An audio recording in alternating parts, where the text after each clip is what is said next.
Next Generation është një projekt, një aktivitet kulturor që po mbahet në Tropoj, nëse nuk gaboj, është një aktivitet në kuadër të ditëve të nëntorit. Java e kulturës që organizon Qeveria e Shqipërisë në bashkëpunim edhe me Kosovën, janë disa aktivitete për të rinj sot në qendër janë Next Generation, gjenerata e ardhshme, edhe një projekt ambicios për të gjithë ata që janë të interesuar, pra një manifestim qendror sot në Tropoj. Do të flasim me njëri nga zyrtarët e këtij projekti, Tomas Pando, në këtë mëngjes, dhe uroj ta kemi Tomasin në linjë. Mirëmëngjes, Pando. Mirëmëngjes, mirë se ju gjeta. Mirë se na erdhe. Si është Tropoja sot? Tropoja sot është shumë e bukur edhe pse me shi, Ashtu? po ne gjithsesi e kemi zhvendosur lokacionin tek Muzeu i Tropojës, që kështu nuk na ndal dot as shiu as kohë e keqe. Gëzom shumë. Si e keni menduar këtë aktivitet? E pash një agjendë të ngjeshur për disa ditë, sot i keni manifestimin qendror. Atëherë, agenda e këtij aktiviteti, e këtij projekti do të ndahet në disa kategori. Si fillim do të kemi kinematografin, pra bridging screens, që qëllimi është nxitja e bashkëprodhimeve Shqipëri-Kosovë dhe krijimi i një rrjeti të përbashkët kineastësh që synojnë tregjet europiane. Do ketë diskutim mbi sfida dhe potencialet e industrisë filmike nga prodhimi deri te shpërndarja rajonale.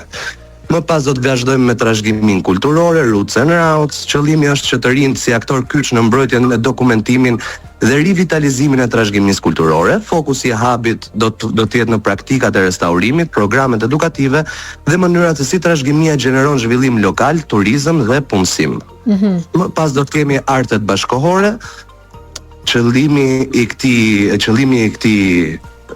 aktiviteti do të jetë krijimi i urave mes skenës së pavarur, institucioneve publike dhe platformave ndërkombëtare të artit bashkëkohor. Fokusi i hubit do të jetë në modele të reja krijimtarie, projektet bashkëpunuese dhe roli i artistëve të rinj në skenën rajonale. Më pas do të vazhdojmë me food design. Qëllimi do të jetë sjell identitetin lokal përmes një eksperiencë shijeje që bashkon traditën me kreativitetin gastronomik, dhe fokusi i këtij hubi do të jetë në shije autentike dhe storytelling të produkteve. Më pas do të vazhdojmë me muzikë, Sound Without Borders, do të jetë normalisht qëllimi i kësaj është diplomaci kulturore përmes muzikës dhe krijimi i sinergjive mes artistëve të dy vendeve. Fokusi i hubit normalisht do të jetë për platformën e hapur të bashkëpunimit muzikor ku takohet tradita me rrymat moderne. Tomas, çka keni nxjerrë më të mirën nga këto bashkëpunime për gjeneratat e ardhshme? Çfarë mund të bëhet, mund të nxirret më e mira nga të rinjt e Kosovës e të Shqipërisë? Atëherë, siç ne tani e dimë edhe për fat keq duhet dhe ta pranojmë, arti në Shqipëri po dhe në Kosovë nuk është se merr vëmendjen që meriton. Dhe duke qenë se të dyja shtetet tona kanë një potencial jashtëzakonisht shumë të madh dhe ne kësaj herë që shkojmë dhe dalim në përbot ndriçojmë.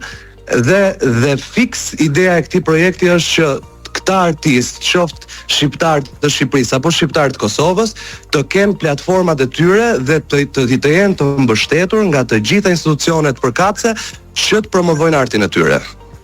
Kjo është më e mira, sepse vërtet siç e thatë, individualisht ne dalim shumë lehtë në pa, por jo edhe në një mbështetje kështu grupore ose institucionale. Çfarë mund të nxjerrni nga kjo javë e kulturës në Tropoj?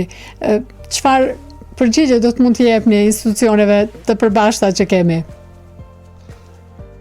Atëherë, fryma kryesore që ne duam të krijojmë është që qoftë shqiptarët e Shqipërisë apo shqiptarët e Kosovës në momentin që duan të ndërtojnë apo krijojnë një projekt në shtetet respektive, pra qoftë shqiptarët e Kosovës në Shqipëri apo qoftë shqiptarët e Shqipërisë në Kosovë, të kenë të mundur dhe të kenë dyert e hapura në momentin që kërkojnë mbështetje nga institucionet përkatëse. Është një sfidë e madhe për secilin që ka këto projekte, që ideon ose dizajnon në fushën e artit, dhe me çka përballet i riu shqiptar sot që merret me këtë veprimtari? Atëherë, siç e dim të gjithë, për te procesit kreativ, problemi kryesor që njerëzit, artistët hasen është gjithmonë fondi, paraja, mbështetja ekonomike, dhe kjo është lufta kryesore që ne kemi, dhe që ne po përpiqemi të nxjerrim dhe të arrijmë me mbështetjen që ju përmenda dhe më sipër të institucioneve respektive të secilit shtet dhe të ketë një bashkëpunim sa më të mirë dhe të ndihmojnë të gjithë artistët e rinj që të ecin përpara. O Tomas, a është mjaftueshme vetëm javën e kulturës, kështu në nëntor ti ngritim këto çështja, apo ti bëjmë pak më shpesh?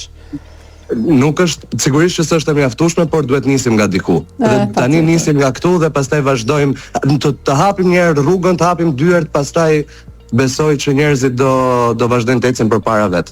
Sigurisht, faleminderit shumë i dashur, uroj të keni një ditë të mirë sot në Tropoj, t'ju ndalet shiu, besoj që ka më ndal shiu, apo? Çuçi keni Faleminderit dhe juve, edhe po nuk ndal shiu, ne nuk ndalemi, që kështu nuk ka rëndësi. Faleminderit shumë. Ju përqafoj fort, mirupafshim. Gjithashtu, mirupafshim, kalofshim mirë. Gjithë mirat. Ishim me Tomasin, miqtë e mi, Tomas Pando, zyrtari i projektit Next Generation, gjenerata e ardhshme, një aktivitet kulturor për të bërë bashkë të rinjt nga Kosova e Shqipëria. Ata do të mbledhen sot në Tropoj në kuadër të javës së kulturës që mbahet çdo nëntor në prag të ditës së flamurit kombëtar.